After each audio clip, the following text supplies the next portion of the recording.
আসসালামু আলাইকুম।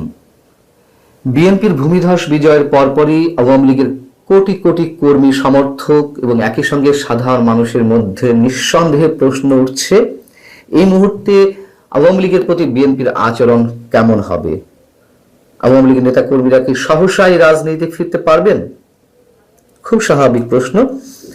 অন্যদিকে এনসিপি নেতারা কি বলছেন? এই প্রশ্নগুলোকে কেন্দ্র করেই তারা হুঙ্কার হুঁশিয়ারি দেওয়া শুরু করে দিয়েছেন। বিএনপি রাজনীতি তারা নিশ্চিহ্ন করে দেবেন, এমনটাই বলা হচ্ছে। সে বিষয়ে পরে আসছি। আমরা আওয়ামী লীগের প্রতি বা শেখ হাসিনার প্রতি বিএনপির মনোভাব বোঝার চেষ্টা করতে পারি এই মুহূর্তে বিএনপির যিনি অন্যতম শীর্ষ নেতা এবং খুবই গুরুত্বপূর্ণ একজন নেতা, স্থায়ী কমিটির সদস্য সালাউদ্দিন আহমেদের বক্তব্য থেকে। তিনি বলেছেন, শেখ হাসিনাকে বিচারের মুখোমুখি করতে ভারতের কাছে আনুষ্ঠানিকভাবে বিএনপি প্রত্যর্পণের অনুরোধ জানাবে। বিএনপি মানে বিএনপি সরকার। শুক্রবার গুলশানের রাজনৈতিক কার্যালয়ে সাংবাদিকদের প্রশ্ন জবাবে তিনি বলছেন, আমরা আইন অনুযায়ী তার প্রত্যর্পণের মানে শেখ হাসিনার প্রত্যর্পণের দাবি জানাবো। এটি বাংলাদেশের পররাষ্ট্র মন্ত্রণালয় ও ভারতের পররাষ্ট্র মন্ত্রণালয়ের বিষয়। আমরা ভারত সরকারের কাছে দাবি জানাবো তাকে যেন বিচারের মুখোমুখি করার জন্য ফেরত পাঠানো হয়।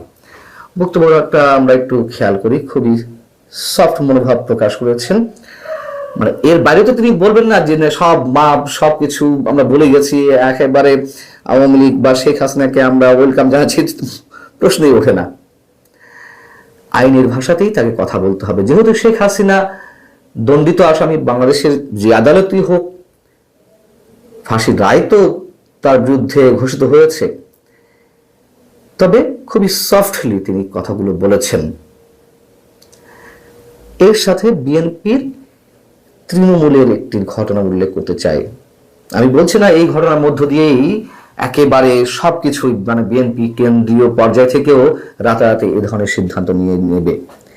বিষয়টি হচ্ছে যে পঞ্চগড়ে আওয়ামী লীগের একটি স্থানীয় কার্যালয়, যেটি দীর্ঘদিন ধরে তালাবদ্ধ ছিল, জামাতে ইসলামী বন্ধ রেখেছিল, সেই অফিসটি খুলে দেওয়া হয়েছে। পঞ্চগড়ের চাকলাহাট ইউনিয়ন আওয়ামী লীগের অফিসের তালা খুলে দিয়েছেন স্থানীয় বিএনপি নেতা, বিএনপির উপজেলা সভাপতি আবু দাউদ খান। এই ঘটনা বেশ চাঞ্চল্যের সৃষ্টি করেছে। সামাজিক যোগাযোগ মাধ্যমেও বিষয়টি যথেষ্ট ভাইরাল হয়েছে। এর পরপরই আওয়ামী লীগ নেতাদের কাউকে কাউকে বলতে শোনা যাচ্ছে, বা সেখানকার স্থানীয় নেতাদের পর্যায় থেকে, বাংলাদেশের পতাকা ও মুক্তিযুদ্ধ নিয়ে যদি কেউ ছিনিমিনি খেলার চেষ্টা করে, আমরা সবাই ঐক্যবদ্ধভাবে কাঁধে কাঁধ মিলিয়ে এই পরাজিত শক্তিকে আবার নস্যাৎ করব। দল মত নির্বিশেষে সবাই আমরা এলাকায় থাকতে চাই। আর আবু দাউদ খান কি বলছেন গণমাধ্যমের সামনে?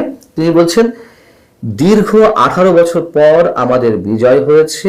স্বাধীনতার উভয় পক্ষের শক্তিগুলো এক হয়ে ম্যান্ডেট দিয়েছে। খেয়াল করুন, স্বাধীনতার পক্ষের শক্তিগুলো এক হয়ে ম্যান্ডেট দিয়েছে, যার কারণে আমরা রেকর্ড পরিমাণ ভোট পেয়েছি সারা বাংলাদেশে। আমি উভয় দলের নেতা কর্মীদের বলবো, প্রত্যেক দলে কম বেশি দুষ্ট প্রকৃতির লোক আছে, তাদেরকে দল থেকে বহিষ্কারের নিষেধ আছে। আমাদের কোনো অবস্থাতে আমাদের এলাকার শান্তি শৃঙ্খলা যেন কেউ ভঙ্গ করতে না পারে।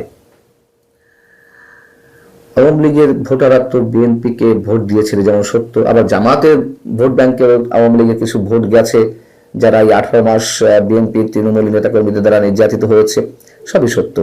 তবে আওয়ামী লীগের একটি অংশ ভোট জামাতকে রোখার জন্য ধানের শীষে সিল মারা হয়েছে তাদের পক্ষ থেকে, চরম সত্য কথা। সেই জায়গা থেকে এই বক্তব্যগুলো তার মুখ থেকে বেরিয়ে আসছে। তিনি বলছেন যে আওয়ামী লীগের ভাইদের উদ্দেশ্য করে বলতে চাই, স্বাধীন সার্বভৌম বাংলাদেশের নাগরিক আপনারা কোনো প্রকার অন্যায় করবেন না। আপনাদের গায়ে কেউ যদি কোনো আঁচড় দেয় আমাকে জানাবেন, কোনো অন্যায়কারীকে আমি প্রশ্রয় দেব না। এটা আমার দলের সিদ্ধান্ত নয়। এলাকার উত্তেজনা বিরাজ না করে শান্তিপূর্ণ রাখার জন্যই আওয়ামী লীগ অফিস খুলে দিয়েছি। আমার ধারণা এটি সাধারণ মানুষ চায় এই মুহূর্তে। এবং আওয়ামী লীগের ভোট ছিল দুই দলের জন্যই, জামাতের জন্য, বিএনপির জন্য। যে তীব্র প্রতিদ্বন্দ্বিতা দেখা যাচ্ছিল ভোটের আগে, হয়েছেও তাই। এবং মির্জা ফখরুল ইসলাম আলমগীরও সোজাসাপটা বলেছেন যে আমরা আপনাদের পাশে আছি। শেখ হাসিনা ভারতে গিয়ে আপনাদের যেমন বিপদে ফেলেছেন, আমরাও এক ধরনের আপদে আছি। সেটির বহিঃপ্রকাশ মানুষ দেখতে চায়। তারেক রহমান দেশে ফিরে তিনি নিজেও সৌহার্দ্যের রাজনীতির ইঙ্গিত দিয়েছেন এবং বলেছেন যে কোনো রাজনৈতিক দলের নিষিদ্ধ হওয়ার বিষয়টি বিএনপি কখনোই মানে না বা বিশ্বাস করে না। যদি এটি নিয়ে অনেক বিতর্ক আছে, তারপরেও তিনি বলেছেন। এবং শেখ হাসিনাও দিল্লিতে একটি সংবাদ সম্মেলনে তার যে অডিও বার্তা প্রকাশ হলো, সেখানে তিনি এই মন্তব্য করেছেন যে সেখানে না হলেও দ্য ওয়াল সম্ভবত একটি গণমাধ্যমকে দেওয়া সাক্ষাৎকারে তিনি বলেছেন যে বিএনপি ক্ষমতায় এসে আওয়ামী লীগের রাজনৈতিক কার্যক্রম যে নিষিদ্ধ রাখা হয়েছে সেটি তুলে নেবে, সেই আবেদন করেছেন, সেই আশা প্রকাশ করেছেন। অতএব অনিশ্চিত হলো আর নিঃসন্দেহে হিংসার রাজনীতি মানুষ দেখতে চায় না। অবশ্যই আওয়ামী লীগের যারা অপরাধী, আবারও বলি, যারা দুর্নীতি গুম খুনের সঙ্গে জড়িত, তাদের প্রত্যেকের বিচার বাংলাদেশের মানুষ চায়। কিন্তু আওয়ামী লীগ বিহীন রাজনীতি এই দেশে অথবা বিএনপি বিহীন রাজনীতি নিশ্চয়ই সেটি সম্ভব নয়। মানুষও সেটি প্রত্যাশা করে না। রাজনৈতিক প্রতিদ্বন্দ্বিতা থাকবে, কিন্তু প্রতিহিংসা যেন না থাকে, সেই জায়গায় কি আমরা পৌঁছাতে পারি না? এতই দুঃসাধ্য? নিঃসন্দেহে না। এবং এই বাংলাদেশ পরাশক্তিগুলো একটা ব্যাটেল গ্রাউন্ডে পরিণত হয়েছে। নানান ধরনের ষড়যন্ত্র চারদিক থেকে।